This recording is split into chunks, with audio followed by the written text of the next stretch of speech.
So in today's video, we're going to break down the concept of assessing risk, how you can make risk-based decisions. Let's go.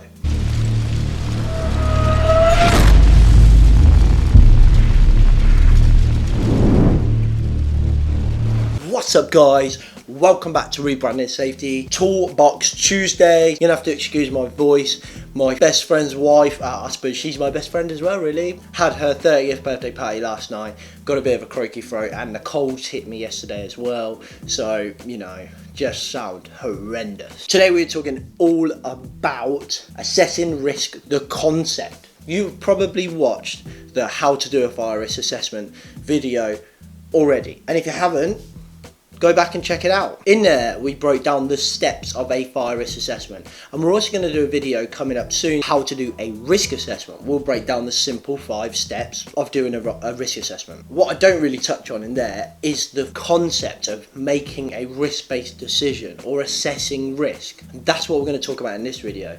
Why do I separate the two? Well, I consider a risk assessment as something physical and tangible, a process. But the concept of risk assessing is a thought process, a conversation. It's a doing thing. They're two different things in my opinion. Assessing risk is something we do 24/7 all the time. We make these decisions and it's something that we don't really pick up on. And maybe sometimes we miss in the legislation where it says, you know, you must assess risk, and we assume that means we need a written risk assessment. Well, not really. It means you need to assess the risk. You need to do what we're going to talk about in this video. So we're going to break down the steps and the concepts and my tips on how to assess risk and make those risk-based decisions so you can be cost effective. Let's get into Toolbox Tuesday. Okay, so risk-based decisions, we do them every single day. This is something we do on a daily basis. An example is, when you're out driving, look and see how many people you see not crossing at a crossing. Well, we've made that decision based on a risk assessment. We just do it in a split second. We decide that it's easier and quicker to just cross here instead of walking a couple of meters down the road and going to the crossing. We've just done a risk assessment. Except now we're talking about doing it at work, so it's a little bit different. But the fundamentals and the decision making and all the data that we gather in our head is exactly the same. So how do we do that in a business? Well, if you've watched the how to do a fire risk assessment video, essentially that is just data gathering. It's the steps to go around the business and spot hazards and gather data around what you need to know. You've got all your data, you've got your team, and essentially now you're going to have a discussion on making that risk-based decision on whether you need to do something to control those hazards, remove those hazards, or inherently make the business a safer place. Okay, so I just said that it's a discussion. So we've gathered data, we've identified hazards, and now we're in our team and we're having a discussion. What are we discussing? Well, based on the data and the hazards that we're spotting and what we know about the business, we're going to discuss the famous phrase, reasonably practicable. So we've all probably seen these scales where we're talking about the reduction of risk versus the time, trouble and money, so cost. Commonly this is known as risk versus cost. How do we actually have a conversation around that? Well, the simplest way is to just kind of look at scenarios. So if we were talking about you're going to work on a machine once a year and you'll get a paper cut inherently in that job, you can't avoid it, and it's going to cost £7,000 to fix that. Doing it once a year, it's just a paper cut, might be better for us to just have some gloves. But actually if we up the severity of that, then we're saying, well, every year we do the same job and we lose a mil off our finger, so now the £6,000 to fix it is looking reasonable. And you don't do that on your own because there's something such as perception of risk. We all perceive risk differently. And we're having a look at the likelihood versus severity. So we know that something might be, yeah, that's definitely likely. And some things we might be like, not sure about that, might not be. But then we might know the severity. So like that machine scenario, the likelihood was we knew it was going to happen, but the severity was you're only going to get a paper cut.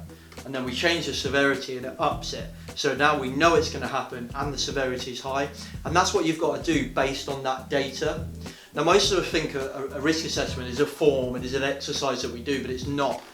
It's a collection of data, which is our form, but then essentially it's a conversation between you and your team around what do we think is reasonable to reduce risk.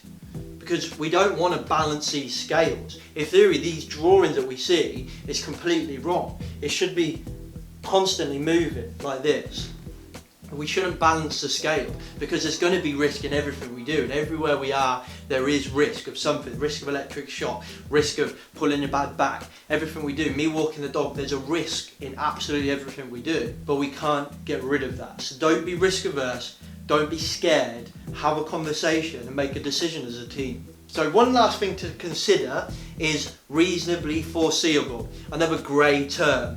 So reasonably foreseeable is something that's bounced around quite a lot, especially in civil law. Now it's worth knowing that reasonably foreseeable cannot be used as a defence in the court of law. Basically what it can do though is inform your decision.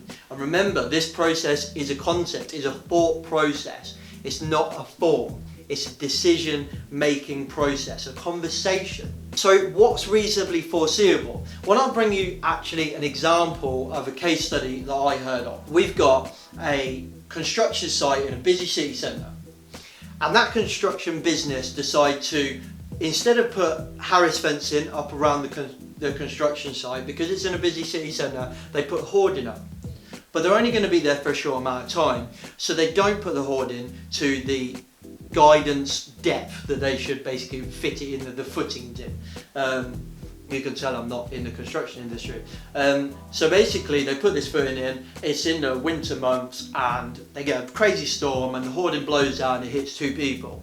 Now, was it foreseeable that the wind's going to blow the hoarding out? That could be argued either way, but the way I would look at it is, in England, is it foreseeable that the weather is not foreseeable? The weather is unpredictable. Yes. Okay. Is it foreseeable that if I don't put this hoarding in to the guidance depth and we receive bad weather, that there is an increased risk? Yes.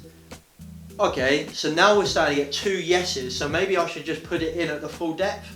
And that's a good example there of that kind of thinking about, is things foreseeable? If it's not foreseeable, then you're probably not going to go over the top and spend a lot of money on reducing the risk. Remember, that's where we come back to reasonably practicable and likelihood versus severity, because what we're talking about here is likelihood.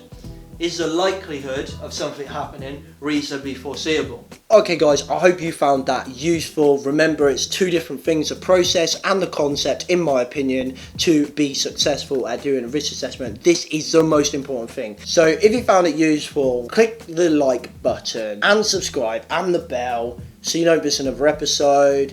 Tell me in the comments below if you understand the breakdown between process and concept, and if you agree with it. I would be really interested. If you don't, I just put it in the comments. I'd love to have a conversation with you. Thanks for watching, guys. Safe.